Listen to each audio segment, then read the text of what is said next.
Hi friends, welcome to my corner on the interwebs. My name's Kathlena and I'm autistic with a dash of ADHD.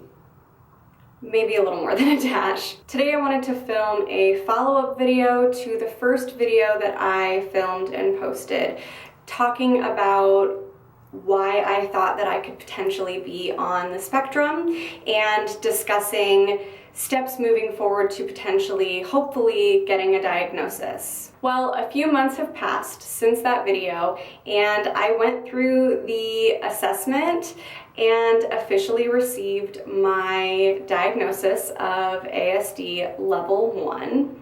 And today I just kind of want to talk a little bit about part of the process. This is going to be a two-part video, because it was really long. It was a really long process. So today we're just going to be covering the first half of my appointment. It was broken up into 3 appointments. The first one was like a preliminary to see if the doctor felt like I was a good candidate to be assessed. And once we got through that and he agreed that I would be a good person to go through the evaluation, beyond that it was 2 more appointments, and that was the actual evaluation. And each appointment was 2 hours long. It was really strenuous, really exhausting.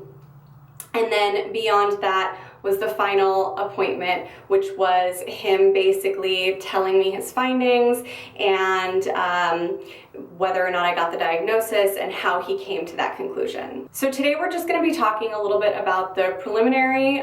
There's really not a lot to it, and then we're going to move into the first appointment of my evaluation. So for the preliminary appointment, I went in, it was an hour long, and it was basically just him and I discussing why I was there, what I was wanting, and what I was looking for, and any follow-up questions that he had. I did have to fill out a ton of questionnaires before that appointment that were kind of all over the place. None of them I felt were really specific to ASD, but rather just mental health as a whole. So there were questionnaires on anxiety, there were questionnaires, none of them were labeled this, but I was able to pick up that, you know, these ones were kind of more focused towards anxiety, these ones were more focused towards potentially depression, these ones were more focused towards bipolar, schizophrenia, or schizoaffective disorder. And there was maybe like one that was on there that I felt could potentially be focused towards ASD. And then in office, he actually had me fill out I think it's the AQ. I kept saying it wrong in the last video, but he had me fill that out in office, and I thought that was kind of interesting. And then beyond that, he walked me through what the evaluation was going to look like, which I really appreciated. I want to pause and just say that I know that many people, I've read a lot of people that are on the spectrum that have gone through this process did not have a great experience, and I can't say that my experience wasn't like emotionally draining and exhausting, but the doctor that I worked with was phenomenal. I personally suspect that he is also on the spectrum, and he specializes in only doing teen and adult evaluations for ASD and ADHD. So he was really, really accommodating. He asked me if there was anything in the room that could be adjusted to make me more comfortable, whether it was the lighting or I did at one point ask to have the shades drawn, just because it was giving me a weird sensory thing in my eyes. He walked me through everything, the entire process, the entire time. He really was informative, and I appreciated that. So after the preliminary appointment, we then moved into scheduling the next 2 evaluation appointments. So let's go ahead and talk about the pre-part of the appointment. Before I went in for the evaluation, I was sent a ton of questionnaires. I'm talking like really intense, many questions, and it took a lot of time to fill those out. So I filled those out before the appointment. And now let's talk about the actual appointment. So going into that appointment, I was so nervous. So I go into this appointment knowing that it was going to be a 2-hour appointment.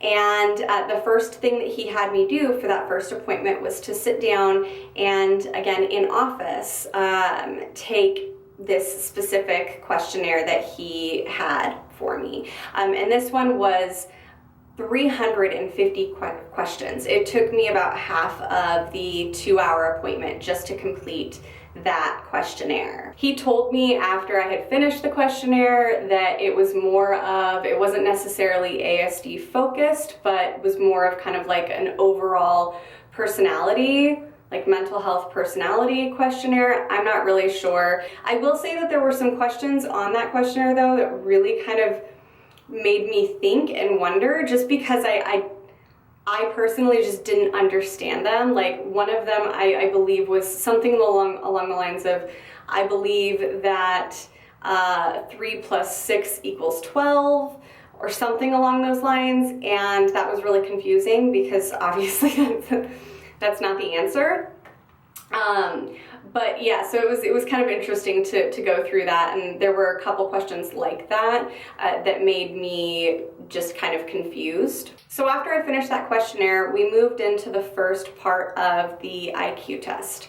And to be 100% honest, I think that this was the part of the test that I was really dreading. Just on a personal level, education has always been my biggest trigger. I've always struggled with not feeling smart enough, and to be in this room now being tested, I was really afraid, and I was really nervous, and that was definitely a point when my anxiety started to increase, and I was basically just in a place of get through it, and then process later. So the first portion of this IQ test, they were like puzzle based.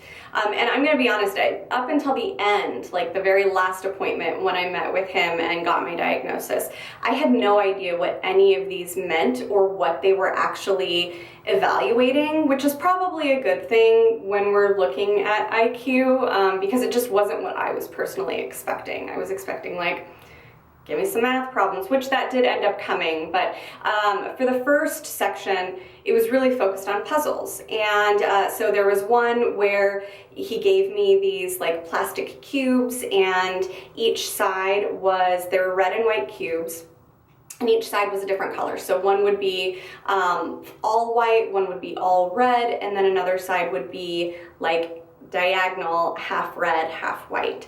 And then on his tablet, he would show me a picture that I would have to then recreate with these blocks. And honestly, I felt like I nailed that one. I was feeling really confident. Most of these puzzle ones I felt really confident about, and I think more because I actually enjoyed them. They were fun. So the next test after that, I was shown, it was another puzzle-based test, and on his tablet, I was shown basically, you know, a couple shapes, and then was asked to finish the pattern. So it was patterns, completing patterns. And that one I also really enjoyed. Felt like I did okay, but wasn't really sure. It was more just like kind of fun. So the next two little mini tests that I did for the IQ part, my confidence started to dim a little bit. So the first one was word comprehension, and I was given a word and asked to tell him what that word meant, or a definition. And I felt okay with that one. I felt like I could have done better. It was really hard for me seeing a word and knowing what it meant, but not being able to physically explain it. That was challenging for me, even and frustrating also, because I knew it in my head and I just kind of felt stupid for not being able to explain it with spoken word. So the next test after that was finding commonalities between two words. And so he would say, like, you know, what does hot and cold have in common, or what makes them similar, just temperature or something along those lines.